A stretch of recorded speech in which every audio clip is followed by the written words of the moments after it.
You're listening to Your Rivers Are Wrong, the podcast. My name is Merle. I'm here with my good friend Dante, and we're here to build worlds and tell their stories. So sit back, relax, and enjoy.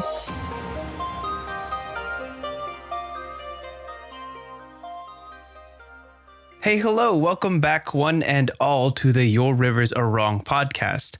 I'm one of your hosts. My name is Dante. And I am the other host, and my name is Merle. And we're here to talk about all the art and aesthetics of world building as a hobby and passion project and the storytelling that comes of it. Usually in these podcasts, we each bring a topic to the table, one that we haven't shared to the other, and we just try to break it down into a way that's understandable for both of us and bring up examples that we really enjoy in the literary media that we've come across. Now, before we get into this, there was something we were talking about off mic over the weekend with our D&D friends. This is very off topic, but I realized that I have no idea what Europe looks like in like a geographic sense. Yes. Merle can confirm that I had no idea where the countries were in relation to each other, or even that certain places were countries. So I just wanted to kind of put it on the table as kind of like a New Year's resolution. I'm going to learn the map of Europe. And I'm going to know all those places, all the places. I'm going to know all the places. Yes. And make sure that I'll make a little bit of progress every week. I'm very proud of you already. Thank you. I will make sure that you keep this promise. Sure. Can I issue out the inverse challenge that you try to learn the 50 states or just a general placement of them? Yes. Cool. No, we're going to go all the way. Like you do the full map, I do the full United States. But the thing about Europe is it kind of blurs towards the eastern side of it. So I should learn like the Eurasian countries as well. As in like things that cross over into Europe but are also part of Asia. Oh, yeah, sure. I think I shared with you a link, right? Like I just used those ones. So if we can complete the test that was on that link, I think it was Jetpunk or something. I don't know. It's just like a random geography quiz. But if we can both have 100% on either the United States map of all the states versus the Europe map, we will be victorious. And this will be completed. All right. If I recall, I had 15 out of 45 countries, right? To be quite honest, I don't even want to try the States ones now. I should to have like a good baseline, to see the progress. But I'm a bit scared. I'm not going to lie. Because I can bash you for like not knowing Europe as much as I want. But I don't know shit about America. Who am I kidding? So, it feels like a fair challenge. All right. We'll go with that. Do you have any errata you'd like to mention about our previous podcast, or do you want to jump right in? I don't think I have any this time around. All right. Sure. Then I think I'm kicking off the first topic. Is that right? Yes. Go for it. All right. So the first topic that I wanted to bring to the table today is about dreams. Now, it's not like dreams as in like, what are your dreams for your life? I'm talking like literal as they can be, like literal dreams. Okay, as in go to sleep, you're whisked off into this weird space that not nothing, but some things kind of make sense, but a lot doesn't. In literary media, you're kind of enlightened into certain situations, and then you wake up and all of that is erased. And there's kind of a very, I can't even use the word delicate. It's kind of like a very free form art style to how dreams are depicted, because there's quite literally an infinite amount of possibilities. So I want to talk about kind of how dreamscapes are constructed and portrayed in different forms of media, and how they lend themselves to the overall process of storytelling in terms of the progress of whatever character we're following or whoever witnesses the dreams. Now, to kick this topic off, do you remember your most recent dream, or do you have a dream that you cannot forget? Ooh, it's a bit of a sad one, but it was a recent one. This is a bit of a tangent, by the way, but I've been trying to, I don't want to say obsessively, but it's bordering obsessiveness here. Okay. I've been trying to sort of up my sort of morning and evening routines, because I used to have a very, very bad sleeping rhythm. I sometimes still do, but like since the Christmas holidays, I've been like, no, I'm done now. We're going to fix this. Self-care, let's go. So I've been like, that's right, super strict with myself in terms of sleeping time. And what that means is instead of that when I like go to bed at 1:30, 2:30, let's not go into that too deep. But I've now been like, in comparison to my previous schedule, super early. So I've been dreaming a lot since I've been sort of improving my sleep rhythm, which is look at that. Logical, but I didn't, plan on that being an additional thing that I would gain from this. And I don't know if that's a good thing, because sometimes dreams are like super busy and you wake up and you're exhausted somehow. I don't know if you have this.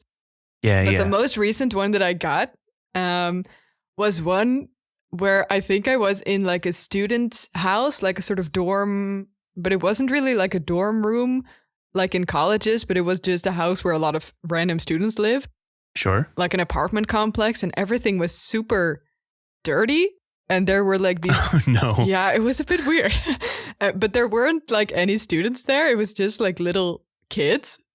And they were sort of looking at me, and I was sort of almost as if I was climbing a mountain, sort of traversing the furniture and stuff for some reason. I don't know why. And there was a lot of like... This is getting so weird. No, there's so a lot important. of like phases with like withered flowers and like the I don't know the English word, but like what you can snip off from a plant and then you can grow a new one. Sure. Like, I don't know the word either, but there is a word. People know what I'm talking about. I have a friend into gardening who would hate me right now. These were like all over the floor in glass jars. And I don't know why, because it was like not an environment where you would be like, oh, I'm into gardening, And one of the kids, this is the only detail I remember, one of the kids had like one blue eye and one purple eye and was like super gorgeous for no reason. And I was like, oh, you're pretty hot, even though you're like 6. Wait. And that's where it ended. It's the weirdest thing. Wait a second.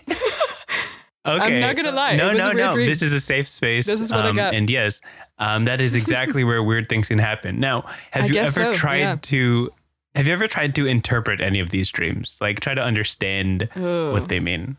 Well, I've had not a lot, but some dreams you really awake and you have to sort of get used to that it's not real anymore. Like a lot of them you can just sort of tune out, and once you wake up you're like, oh, never mind. It's fine. Weird. Mind things happening. I'm gonna start my day now, But I've had like a few dreams where I would like, even one I think where I was like super mentally sort of confused for like a good 15 minutes before I was like, oh wait, this is not.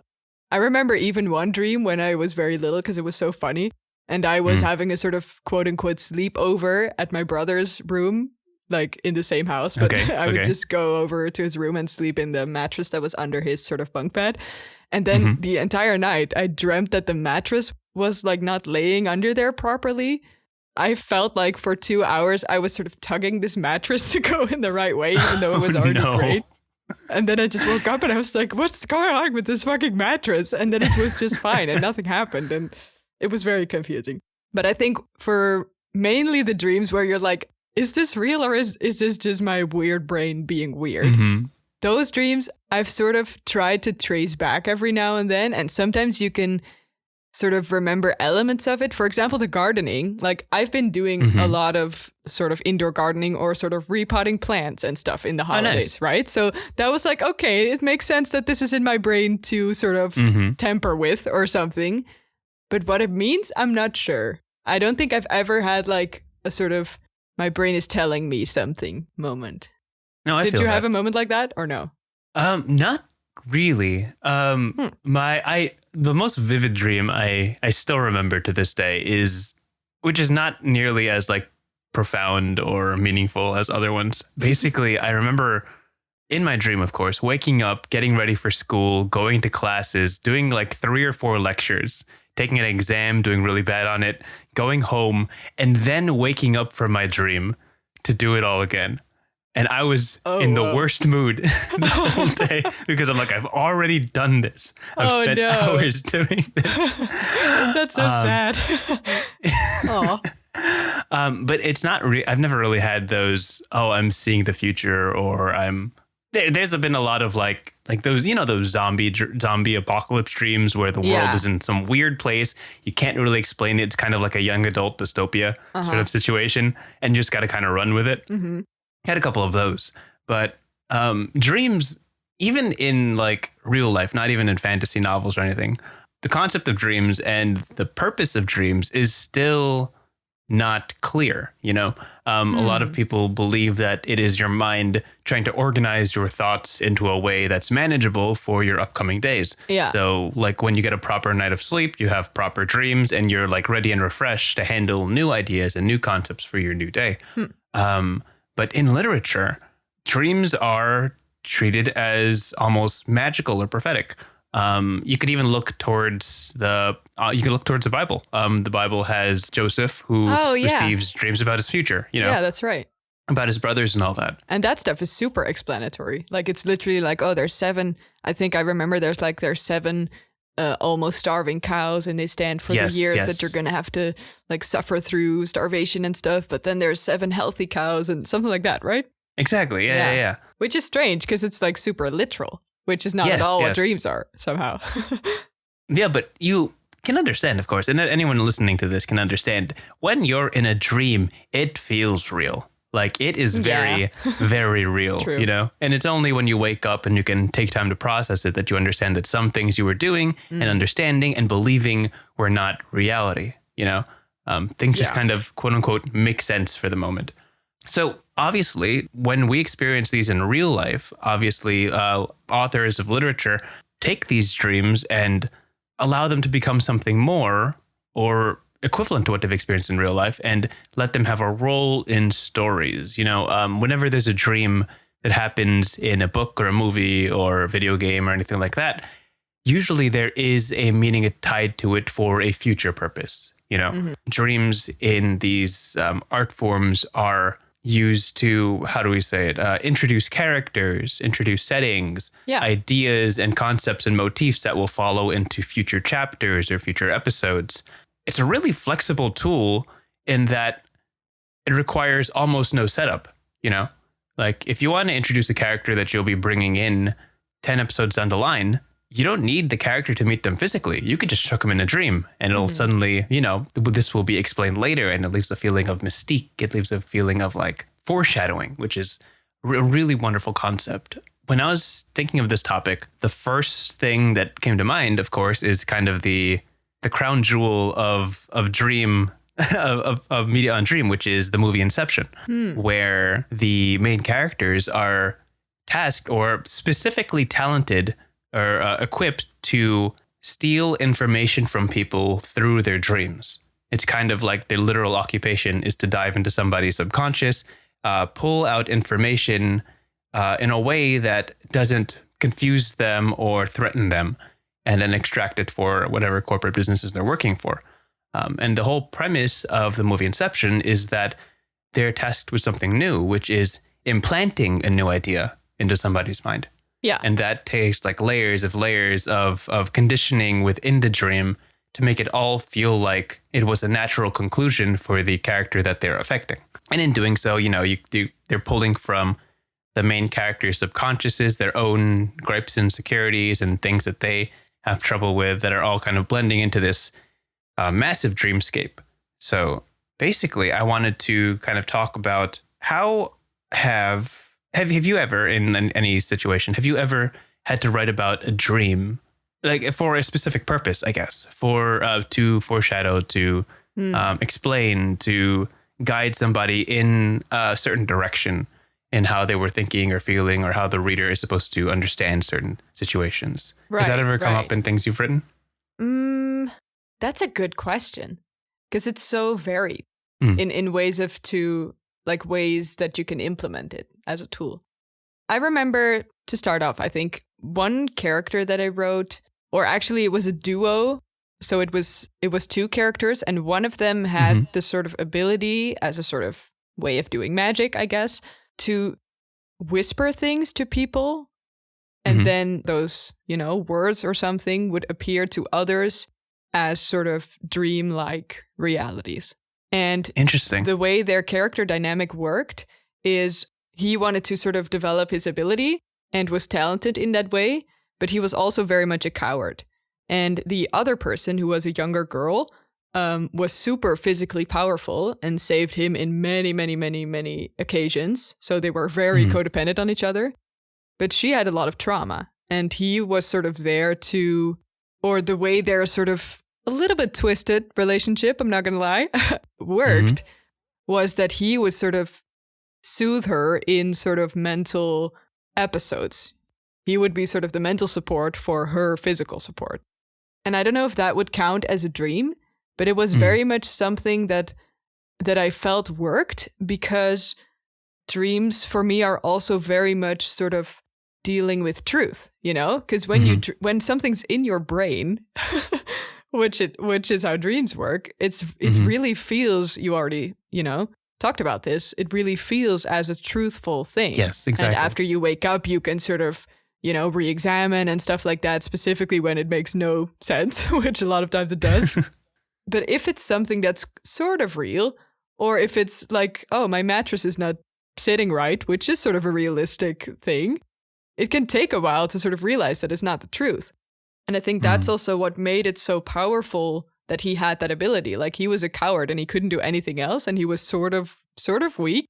Like, I wanted him to sort of not feel good about himself. It's a bit dark, but... Oh, no. Yeah, it's fine. But you know what I mean, right? And this power sort of gave him the ability to sort of twist that truth even for himself, you know? He did that to his female companion, but he also tried to convince himself that, oh, I have this talent and there is something that I can do, even though it was not always used for good, you know?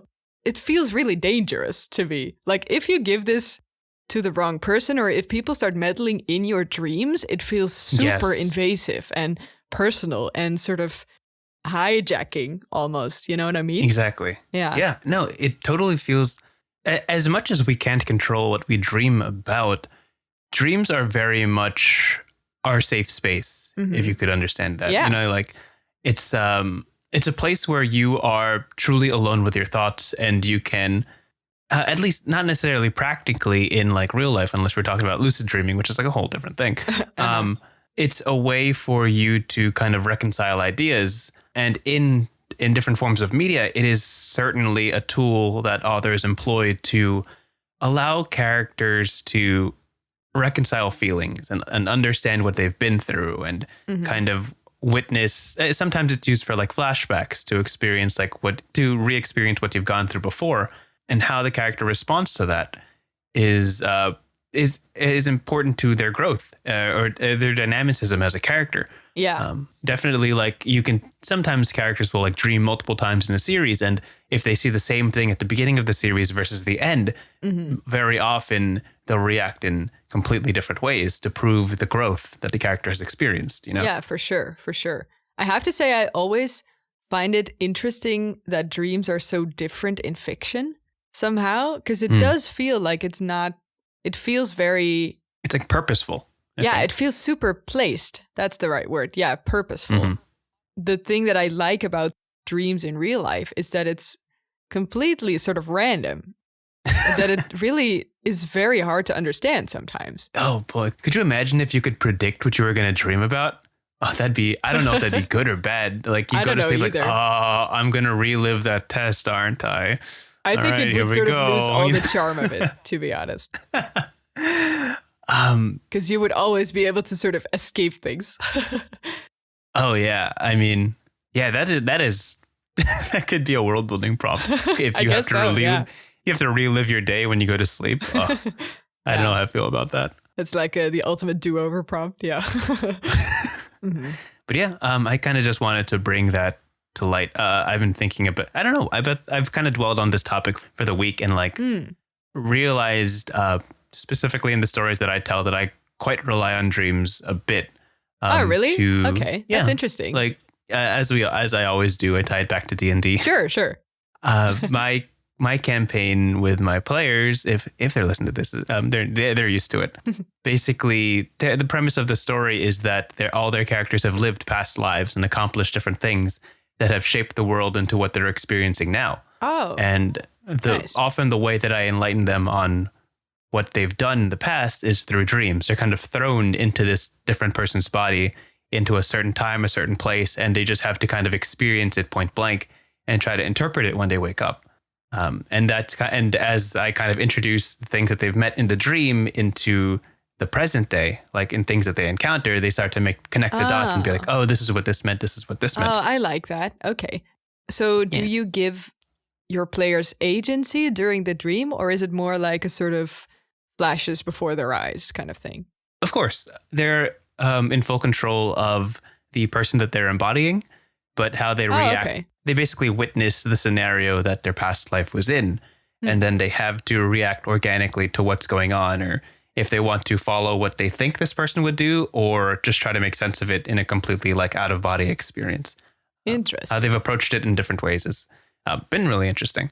But yeah, I think I'm just kind of touching on, like in general, to kind of sum up this topic.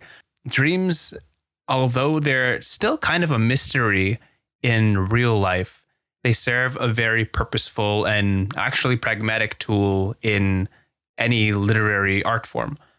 It's kind of like, it's very interesting how they have a greater, not greater, I won't say greater, but a very different purpose and meaning in the fictional world.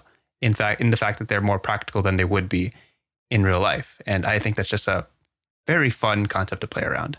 Yeah, for sure. I think it's quite funny that we ended up with this, because I think my topic is quite related, actually. I feel like we do this subconsciously every now and then, that we sort of pick similar things. Because what I wanted to talk to you about is sort of the idea of empty space. What I wanted to talk to you about is the example, for instance, of Zelda, the game Breath of the Wild, which has been like pretty popular on the Switch. I don't know if you've played it or heard of it. Oh, I've watched a lot of it. Okay, got it.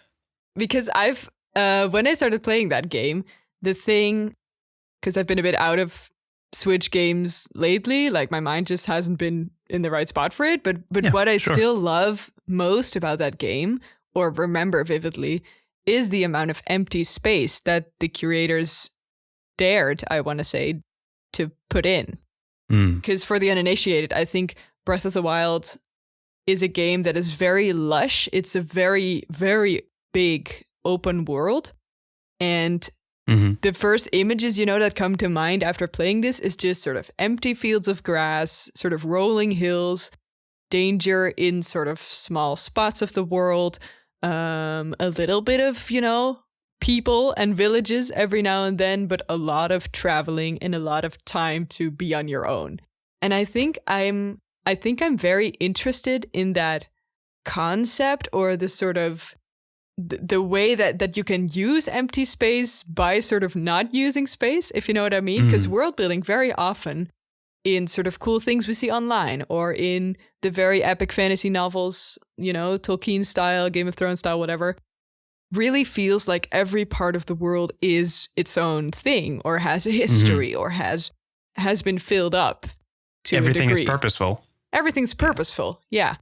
And even though I think, in Zelda there's also history, and you can see, ruined buildings in the grass and stuff like that, the thing that I like about it is that you, as a creator, can also, I guess, purposefully decide to not use or fill a space. And the time or the traversing that comes with that is also a device in itself.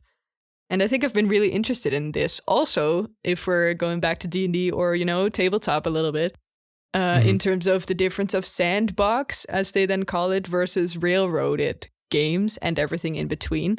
And I was really curious how you look at this, and if you have a preference, or if you like this type of building, world building. Yeah, this is... Yeah, I love this topic. This is so good. There's something prevalent not only in like novels and movies, but of course in D&D campaigns, which is pacing. There's a concept where every second matters, every minute matters, every moment matters. So fill all of that up with things that are meaningful and purposeful and will drive the story forward, Yeah. In D&D, when railroading, it's a concept where like the DM has already, or the game master has already planned the path that the characters will take, and it's just moving them from one plot point to the next, moving them from one location to the next. But when you brought up Breath of the Wild, which is an amazing game, there is like a challenging challenging concept that is very much pacing. Like not everything has to be breakneck. Yeah. There's a sort of fatigue that comes with always moving, always jumping from the next point to the next point to the next point. And just the concept of rest in any art form is just something that not many people get exactly right. I think the best example I can give of somebody who does this perfectly is Miyazaki.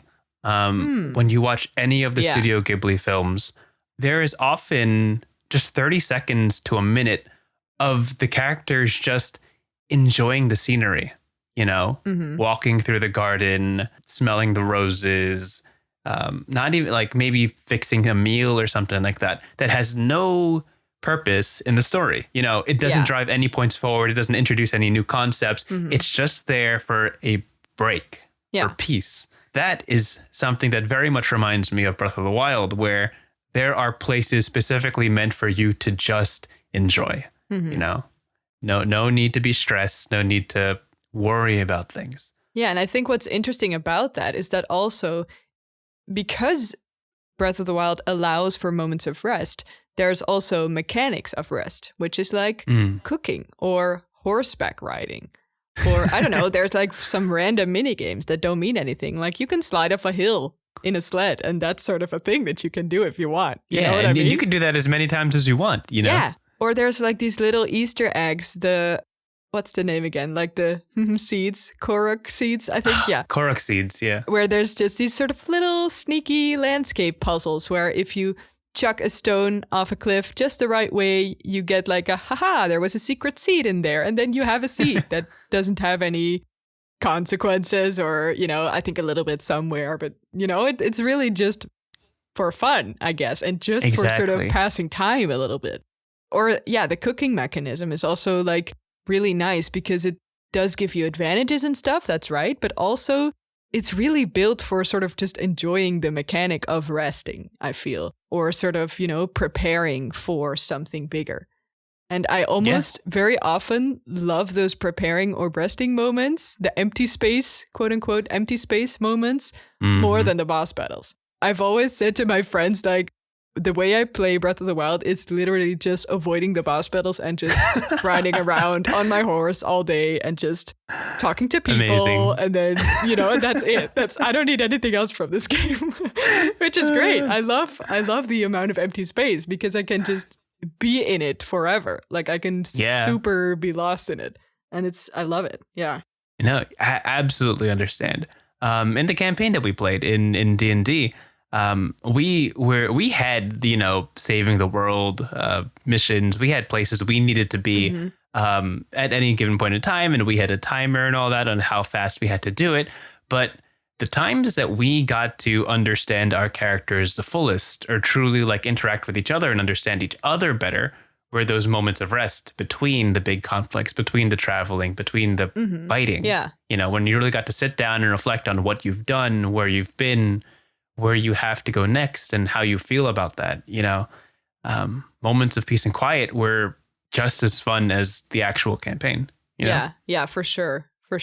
And by the way, I also, just to like wind back a little bit, when you were talking about Miyazaki, I think there's also a certain kind of documentary style of sort of creating stuff that reminded me also on this kind of usage of empty space. Like, one of my all-time favorite movies is Our Little Sister.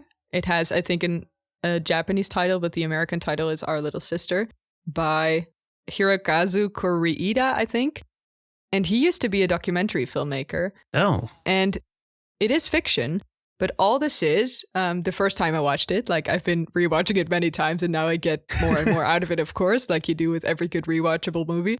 But this movie, the first impression it gave on me was just an entire movie, just empty space, kind of. And there were no fancy cinematic tricks, no like super expensive stunt whatevers. This was just about three sisters, and they had a sort of half sister that they adopted into their little sort of sister bubble. And that's what the movie is about.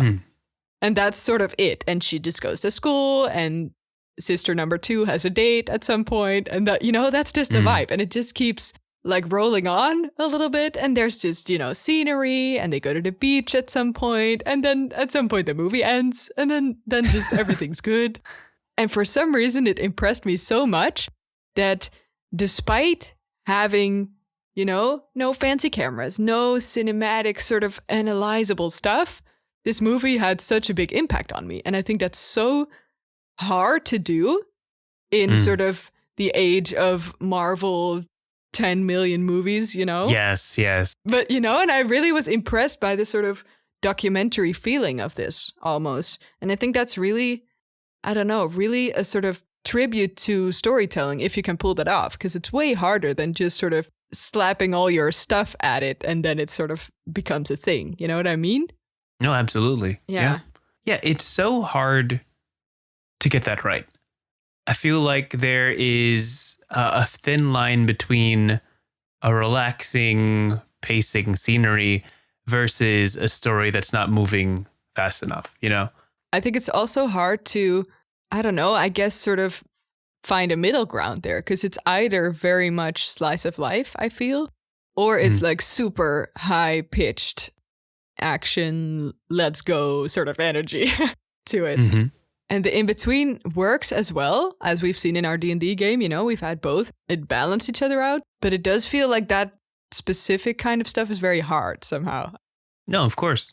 The watcher has to be invested in the world to appreciate those moments of peace, Yeah. And if you haven't spent enough time making your world something that can be loved and appreciated and wondered at, then if you give somebody like a minute of nothing happening, they have to be invested enough to appreciate that silence or appreciate that quiet. Yeah, that's true. And it also mirrors real life, I think, because there's a lot of boredom that's not happening anymore. Like, I think it's very hard for people recently, including myself, to stand still. Like, it's hard to sort of not be on your phone or not be sort of thinking of the next thing to do or just be in like one day. Like, I don't want to be like too mindfulness about this, but it's really linking to that too. I think that's also why I admire movies like that so much, because it allows me to take that space and stand still and realize that it's just okay to watch like a minute of just clouds pass by.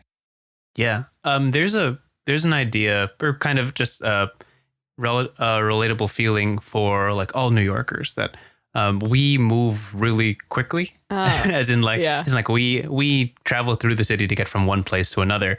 And the concept of being a tourist in New York isn't really an appealing thing because we're always surrounded by it. Like we don't, like I've never been to the Empire State Building, never been to the World Trade Center, like never, like a lot of things I just haven't done. That's funny. Wow. I would commute through the city every day for school. And I remember my family went to an event over in the Bronx, and we were driving on the highway on the outside of like the outer edge of Manhattan. Okay. And it was nighttime, and I just got to look through the window and see like the skyline fly by and see all the lights on the towers and the skyscrapers. And I just sat there and I'm like, I never really look up at this kind of stuff, And I just like, well, I was just watching it for 10 minutes being like, wow, this that's really this nice. place is all right. This place. Yeah. But I think that also comes with just growing up in a place like because I also have that in my hometown. I mean, it's not as fancy and famous as New York, I guess, but it's also like you don't really see things anymore because you're not new to it. Which makes sense. Yeah. Yeah. But that's a good sentiment. Yeah, it's true.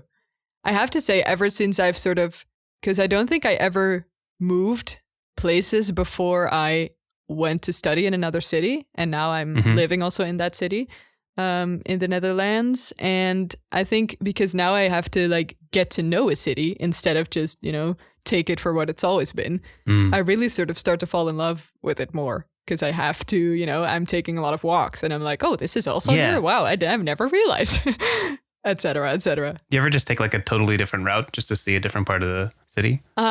Yes. And also as part of my obsessive habit tracking that I've been doing since Christmas, I've also been like listening to podcasts and taking evening walks for like 45 minutes or something. Yeah. And it's been so good for my sleep, but also for my awfulness at geography that I have in like streets and stuff. Like I never know where to go. I'm always lost. This is a thing. So I've been sort of forcing myself to get lost more and sort of recognize places better. And it's really nice. Oh, that's also, by the way, to maybe finish off the empty space topic. That was also one thing I wanted to talk about. I've been finding a lot of really cool fictional podcasts. One of them is called Last Known Position, and the other one is called Blackout. And they're both very beautiful, sort of voice acted, immersive fictional podcasts. A little bit, mysterious, a little bit. I should say this, like, it's very good for like a dark night and just taking a walk on your own in an empty city. You know what I mean? That's the very good vibe to be in that sort of fictional space for a sec. And I've been realizing on these walks that the empty space of the city, because I usually do this around, 9 or something. And then, it's winter as we record this. So it's very dark by then. It's like black outside. And the city is just empty because not a lot of people are outside and, at night. And because I live in like a very sort of neighborhood with a lot of houses and stuff, it also feels, not unsafe or something. So that's good. That's good. That's important too. But it's been like the perfect backdrop for me for these podcasts. And whenever I sort of play this podcast just in my house or in the morning or something, it doesn't work because I don't have the nice, weird, empty space around me that is the sort of black night city now. You know what I mean? And it's been super good. Yeah, even though nothing's going on and I just walk through it for half an hour, 45 minutes, and that's it. But yeah. To kind of tie this up, kind of an abrupt jump from one topic to the next, but I want to believe that this kind of fits into both topics generally. Okay. Yeah, we try to end our podcast with a world building prompt. I'm going to toss a topic to my co-hosts, and they're going to try to see how a world would change based on the prompt that I give. For today, the prompt that I have for you is, what would our world look like if we didn't need to sleep? Oh, this perfectly fits into everything we've talked about so far. Wow, that's really good. Oh. If we didn't need to sleep, you're saying. If we didn't need to sleep. So we wouldn't be tired at all. Yeah, sleep there wouldn't be sort of a build-up. Yeah, the sleep is still like a leisurely activity if you'd like. Yeah. Sleep is leisure. Whoa. Okay, this brings up all sorts of things. Well, it would certainly lose the sort of rhythm of day and night, for sure. Like, I remember I have a South Korean friend, and she was super surprised that shops aren't open 24/7 here. And apparently that's a thing in Seoul, the capital where she's from. And I was like, what? Why would you go like at 2:00 in the morning? Why would you go to a shop and like store and shop there? And she was like, well, you could just do it because like there's lots of people out at night. And I was like, what? I don't get it. But I would feel like this sort of mentality would be like way more prevalent, and people would just not have sort of a rhythm, maybe, or they would change up a rhythm. Like they could just work and work and work, The workaholic that we know now is nothing compared to the workaholic that does not get sleep deprived, I feel. Do you think in this world people still get like tired? Like, is there a fatigue to it? I think boredom would maybe be sort of the next kind of sleep or sort of burnout. You know what I mean? That's fair. Because if you say like people don't need sleep, then I'm like, okay, so you don't, I guess, get tired because that's sort of a sign of sleep. I mean, you could, that's interesting. You could take it the other way and then have like, okay, people get just perpetually tired, but sleep nothing changes because of taking a nap or something, which would be, I think, a very dark world where everyone is just exponentially more deprived of sleep, and people would be grumpier and feel more terrible every day. That sounds like a sad idea. Do you think like people would still take their hours of rest, or do you think that would kind of be phased out? Well, I think it's not really a cultural concept, a restful thing anymore. It's more a sort of change of pace thing, because you don't need sleep, so you don't need to recharge, but you might need to sort of revitalize the things you're doing. You know what I mean? If you work for forever on the same thing, kind of like the discussion about factory work, right? Like if you have the sort of constant small motion of doing one thing or putting one brick on a wall or something, it really sort of robs you of the enjoyment of work and of the sort of idea that work is sort of something to be proud of or that you can be satisfied about afterwards, So I think maybe burnout or recreation would be more of a restful thing. So maybe people just switch through work and sort of, I don't want to call it rest because it's not rest, but like just changing up the things that they're doing would maybe be most important instead of sort of doing nothing. I feel like people would have more time to engage in like restful hobbies, I think. Oh, yeah. I didn't even think about the time because you sleep for like 1/3 of your entire day. That's so much time. Exactly. Oh my God. People would be good at everything. They would have time to practice. Now they would you have say like that. 3 more hobbies. You say that, but you know there would be people who No? are like, I have 8 hours. Let me work for 8 more hours, you know? More money, you know? 2 kinds of people. Yeah, that's true. That's true. But sometimes we're like, dang, like we waste 1/3 of our lives, you know, sleeping, you know? Yeah. What a waste of time to sleep. You know, sometimes you think about that when you're pulling like really hard projects. It's weird if you add it all up. Yeah. But then after a week of sort of having very, very little sleep, you're like, well, I probably need it.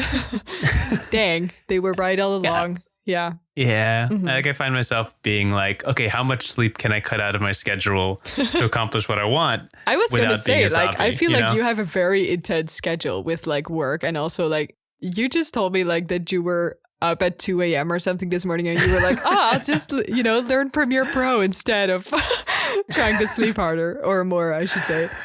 I'm reaching the point in my life where I have a lot of things I want to accomplish, but not enough time to do so, you know? So the rationing what takes a priority in your rest hours is something that's been on my mind, which is why this prompt came up, you know? I was literally thinking this morning, like, what if I didn't need to sleep? Oh, I could be so much more productive. Right.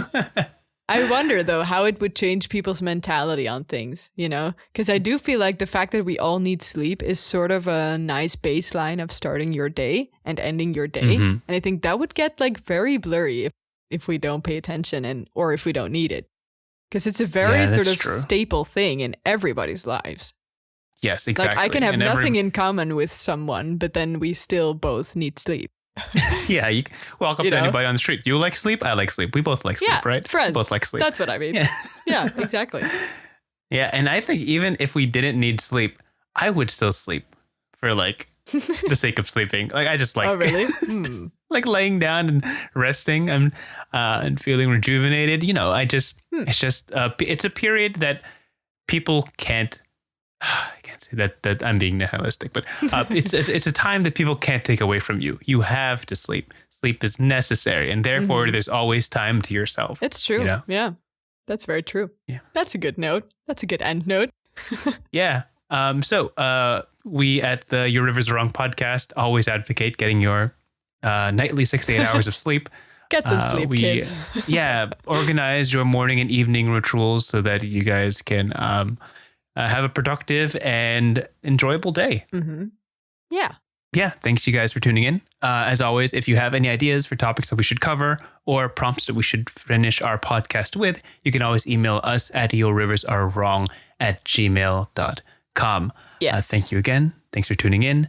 And as always, your rivers are wrong. Yeah, they're pretty wrong.